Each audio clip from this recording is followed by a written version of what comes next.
generator has an armature ABCD. It is a rectangular coil with many turns wound around a soft iron core. A shaft, it can be rotated rapidly.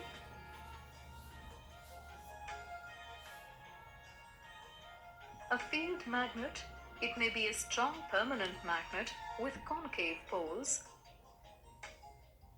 Two slip rings S1 and S2. These are connected to the armature and thus rotate with it. Two brushes B1 and B2. They provide electrical contact with the slip rings and a load, which may be a galvanometer as shown. Working of an AC generator. When the armature rotates between the poles of the field magnet, the magnetic flux linked with the armature changes continuously. As a result, an EMF is induced in the armature. This in turn produces an electric current through the armature and the galvanometer and through the slip rings and the brushes. Note that the galvanometer needle swings between the negative and positive values. This means that an alternating current is flowing through the galvanometer. Direction of induced current. Initially, the armature ABCD is vertical with its arm AB up and CD down. The direction of magnetic field is from left to right. As the armature undergoes a half rotation clockwise, arm AB moves down while arm CD moves up. According to Fleming's right-hand rule, the current will flow in the direction DCBA. Right, this is a north and south pole, and A, B, C, D. It is a coil. ABCD is a coil, right? And the wire comes here.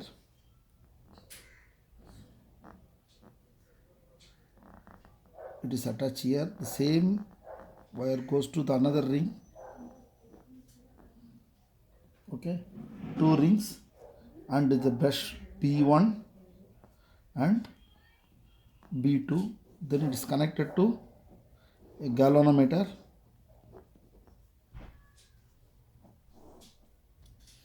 Now magnetic field is in this direction. Magnetic field direction. What is Fleming's right hand rule? The Fleming's right hand rule is this. Fleming's right. See, stretch the three fingers, forefinger, middle finger, and right thumb, right angle to each other. The forefinger shows the direction of the magnetic field. The middle finger, direction of the current, and thumb apply the force. Now assume that the coil is rotating. That means force is rotating in this anti-clockwise direction, right?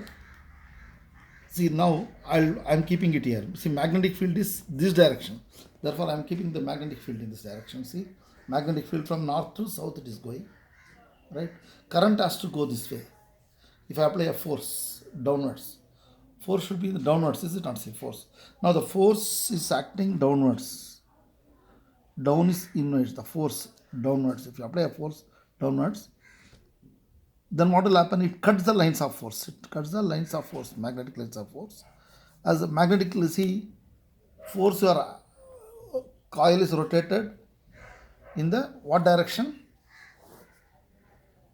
Anti-clockwise direction. Anti-clockwise direction. That means force acting on this arm AB is downwards. It is cutting all the lines of force. As a result, the current, induced current, it goes in this direction. Is it not? When a force acting this way, there is an upward force acting opposite this direction, and the current flows in this direction. and the galvanometer shows the deflection in this direction, one side. Now for one half rotation, C comes here, D comes here, A goes there, comes here, and A goes here. For the remaining half rotation, what will happen? The direction of the current changes in this direction. See how it happens. See, remember this. The rotation is happening in only one direction only, right? Only one direction. That means what? Sorry, anti-clockwise direction. But the current will change this direction as well as that direction. Okay. Therefore, this is since the direction of the current changes in alternate this direction, both the direction. This is called alternate current, or the voltage is called alternate voltage. Now the current, I'll write AC current, I'll write like this.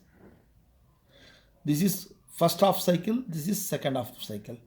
This is called I. Similarly, voltage AV. AV is also, you can write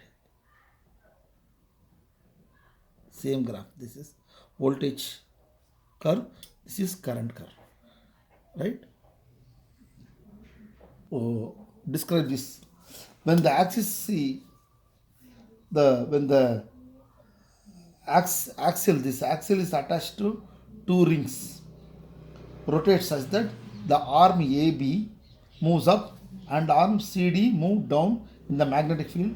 By Fleming left hand rule, induced current is set up in the coil, that's all, or set up in the arm, right? It is in one direction. The induced current is set up in one direction. When the after half rotation, the CD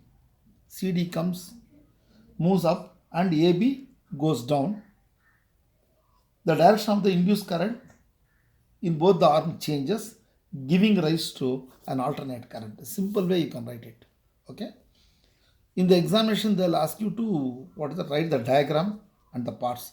This is what slip ring and brushes and all that. In in advanced classes they'll describe you have to describe it in a very detailed way. Okay. Therefore, go through the textbook, attend different classes, go through the video, and you will have an idea about this. Okay. Thank you.